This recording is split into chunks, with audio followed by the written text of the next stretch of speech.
বিরিয়ানি তো অনেকভাবেই রান্না করে খেয়েছি, কিন্তু কখনো বিরিয়ানিতে কোয়েল পাখির ডিম দিয়ে বিরিয়ানি রান্না করা আমার হয়নি। তো আজকে ভাবলাম যে কোয়েল পাখির ডিম যেহেতু বাসায় আছে, তাহলে বিরিয়ানিতে দিয়েই নিই। কাছে বা দূরে, দেশ বা বিদেশে যে যেখান থেকে আমার ভিডিওটি দেখা শুরু করছেন, আসসালামু আলাইকুম। কেমন আছেন সবাই? আশা করি সবাই ভালো আছেন। আমিও আপনাদের দয়া আল্লাহ পাকের রহমতে সবাইকে নিয়ে ভালো আছি।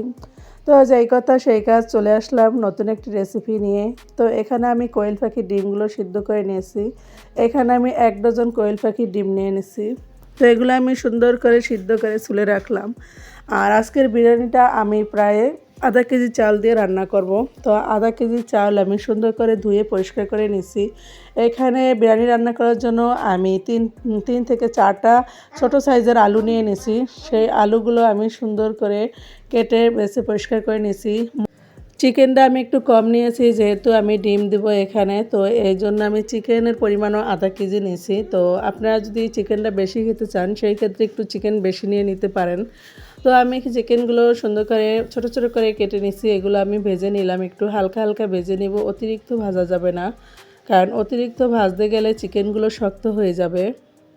তো দেখেন ভাজা হয়ে গেছে, আমি তুলে নিয়েছি। এখন আমি ডিমগুলো এবং আলুটা একটু ভাজা ভাজা করে নেব। ডিমটা তো তাড়াতাড়ি ভাজা ভাজা হয়ে গেছে, কিন্তু আলুগুলো সিদ্ধ হতে একটু সময় লাগবে। আর আমি আলুগুলো একটু প্রায় 50% সিদ্ধ করে তুলব ভাজা থেকেই, কারণ পরবর্তীতে দেখা যায় বিরিয়ানির ভিতর দিলে তখন আলুটা সিদ্ধ হতে চায় না। তো এই জন্য আগে থেকে একটু ভেজে নিলে সিদ্ধ হয়ে যাবে, তখন এটা কিন্তু সুন্দরভাবে সিদ্ধ হয়ে যাবে বিরিয়ানিতে দিলে। তো আলুগুলো ভাজার জন্য আমি একটু ঢাকনা দিয়ে তারপর আলুগুলো ভেজে নিলাম। দেখেন সুন্দরভাবে কালার চলে আসছে আলু ভাজিতে। তো আমি এখন চলে আসলাম মূল রান্নায়, সেটা হলো আমি বিরিয়ানি রান্না বসায় দিলাম। তো আমি ওই তৈলের ভিতরেই আমি এখানে হাফ কাপ পরিমাণ পেঁয়াজ দিয়ে নিলাম, পেঁয়াজ কুচি। এটা থেকে আমি একটু পেঁয়াজ ভেস্তা তুলে রাখবো বিরিয়ানিতে দেওয়ার জন্য শেষে। তো আমি রান্নাটা বসায় দিছি। এখানে আমি 1.5 চামচ পরিমাণ আদা পেস্ট, 1.5 চামচ পরিমাণ রসুন পেস্ট দিয়ে এটাকে একটু নেড়ে চেড়ে নিব। আমি এখানে পরিমাণ মতো লবণ দিয়ে নিব, আপনারা যে যেরকম লবণ খান ওরকম পরিমাণ মতো দিয়ে নেবেন। আমি এখানে আরও 2টা তেজপাতা এবং জিরার গুঁড়ো, গরম মশলার গুঁড়ো দিয়ে নিলাম। তো এখানে বিরিয়ানির মশলা দিয়ে নিলাম আমি 1 প্যাকেটের 3 ভাগের 1 ভাগ। তো দিয়ে আমি সামান্য পানি দিয়ে এটাকে একটু নেড়ে চেড়ে নিব।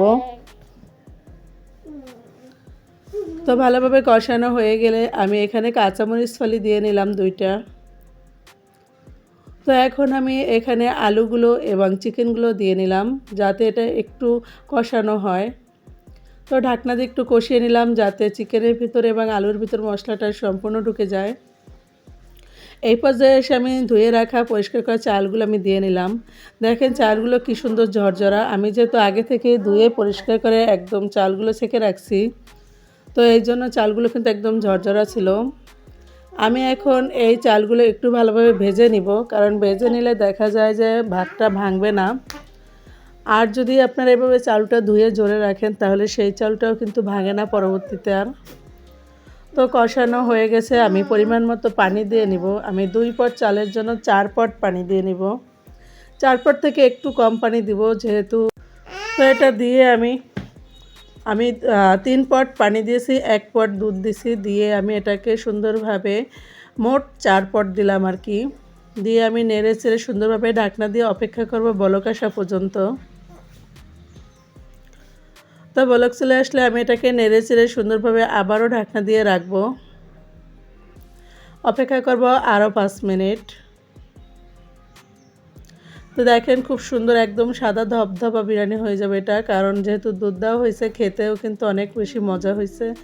আর ঘ্রাণটা মাশাআল্লাহ চমৎকার হয়েছে। তো আমি নেড়ে চেড়ে সুন্দরভাবে এই পর্যায়ে এসে আমি ঘি দিয়ে নিব।